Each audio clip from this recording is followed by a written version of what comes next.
Die Knick-Pyramide, eine verborgene Botschaft aus Stein. In der Hitze der ägyptischen Wüste, weit abseits der ausgetretenen Touristenpfade von Gizeh, erhebt sich ein Monument, das sich der klassischen Perfektion beharrlich verweigert.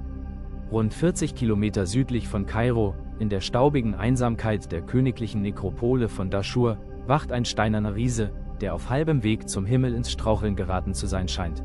Die Knick-Pyramide. Errichtet vor mehr als 4500 Jahren, steht sie als Zeugnis eines beispiellosen architektonischen Kraftaktes. Anders als ihre makellosen Schwestern ändert dieses kolossale Bauwerk abrupt seine Neigung. Die quadratische Basis von knapp 189 Metern Kantenlänge erhebt sich zunächst steil und fast übermütig in einem Winkel von 54 Grad aus dem Wüstensand. Doch auf exakt 47 Metern Höhe geschieht das Unfassbare.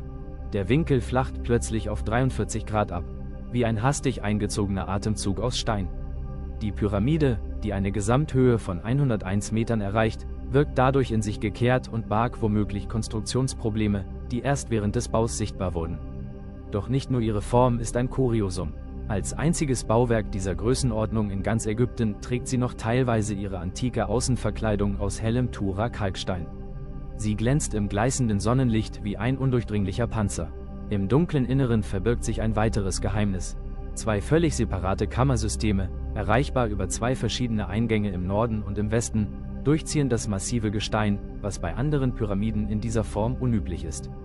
Die Wissenschaft rätselt bis heute über die wahren Beweggründe für diesen einzigartigen Bruch in der Geometrie. War es ein monumentales Scheitern? Drohte der immense Druck von Millionen Tonnen Gestein die inneren Grabkammern zu zersprengen, sodass die Baumeister in blanker Panik den Winkel änderten, um eine unaussprechliche Katastrophe abzuwenden?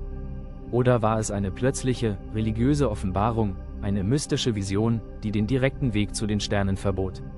Das Monument verharrt bis heute in der Stille der Wüste als ein ungelöstes architektonisches Rätsel, das sich hartnäckig jeder Erklärung entzieht. Zwar liegt der Gedanke an ein drohendes bauliches Desaster nahe, doch drängt sich eine weit faszinierendere Theorie auf. Was, wenn der abrupte Neigungswechsel niemals ein hastiger Kompromiss aus Angst vor einem Einsturz war?